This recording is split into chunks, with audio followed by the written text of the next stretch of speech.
নমস্কার, বর্তমান ঘরকন্যা একটা ব্লগ থেকে তোমাদের সবাইকে স্বাগত। তোমরা কেমন আছো সবাই? তো যেহেতু বলেছি পুরোনো ধরনের রান্না, পুরোনো দিনের রান্না হবে, আর মোরলা মাছ থাকবে না তা বললে কি চলে বলো তো? তো আজকে রেসিপিটার নাম হলো সবজির হাতে মোরলার চচ্চড়ি। তো চলো উপকরণগুলোর সাথে পরিচয় করে দিই।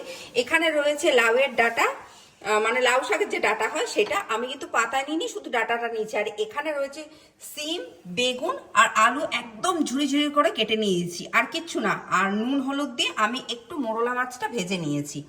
আর লাগছে সর্ষের তেল, কাঁচা পাকা লঙ্কা, কালো জিরে, নুন, হলুদ, ধনেপাতা আর একটুখানি আমি শুকনো লঙ্কা বেটে নিয়েছি।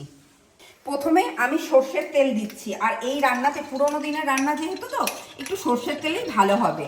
আমি সর্ষের তেল দিয়েছি, তোমরা চাইলে সাদা তেলও দিতে পারো। আর মোরলা মাছটা যেহেতু আমার সময় খুব কম ছিল, অ্যাকচুয়ালি আমার ক্যামেরাম্যানটা তো আমার ভাই, আজকে সময় নেই, তার জন্য আমাকে মাছটা আগে থেকে ভেজে রাখতে হচ্ছে, নাহলে আমি ভাজাটাই দেখাতাম। এইসব ভাই বোনদের দিয়ে কাজ করানো কি হয় জানো তো?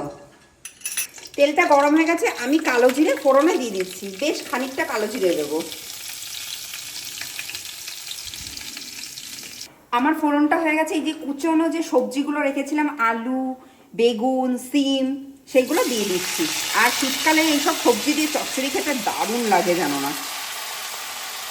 সবজির সাথে সাথে এই যে লাউয়ের যে ডাঁটাগুলো ছিল সেগুলোও কিন্তু আমি দিয়ে দিলাম এখানে। এবার আমি নুন দিয়ে দিচ্ছি, তার সাথে হলুদ গুঁড়োও দিচ্ছি পরিমাণ মতো, আর কাঁচা পাকা যে লঙ্কাটা ছিল সেটাও দিয়ে দিচ্ছি একসাথে।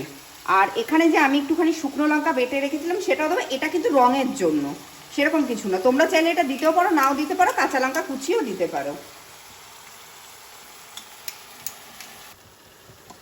সব মশলাপাতিগুলো দিয়ে দিয়েছি। এবার আমি সবজিটা একটু নেড়ে নেবো, নেড়ে আমি ঢাকা দিয়ে দেবো নরম হওয়ার জন্য। বাবা মোটামুটি সেদ্ধ হয়ে গেছে, আর জল ছেড়ে গেছে, আরেকটু সেদ্ধ হোক, তারপর ফিরে আসছি, ঠিক আছে?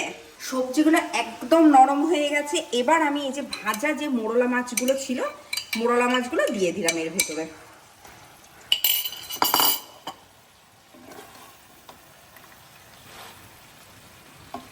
মাছটা সবজিগুলোর সঙ্গে খুব ভালো করে মিশে গেছে। এবার আমি বেশ খানিকটা কুচনো ধনেপাতা উপর থেকে দিয়ে দিলাম। আর শীতকালে চচ্চড়ি টচ্চড়িতে একটু ধনেপাতা না দিলে কি ভালো লাগে বলো তো? মোটামুটি আমার চচ্চড়িটা রেডি হয়ে গেছে, পরিবেশন করে আমি তোমাদের কাছে ফিরে আসি। তো চলো, তৈরি হয়ে গেছে আবারও একটা পুরোনো ধরনের রান্না, কি না সবজির হাতে মোরলার চচ্চড়ি। তো আজকের রেসিপিটা, ভিডিওটা যদি ভালো লেগে থাকে তোমরা অতি অবশ্যই আমার চ্যানেলটা সাবস্ক্রাইব করো, শেয়ার করো, লাইক করো, আর প্রচুর প্রচুর কমেন্ট করো।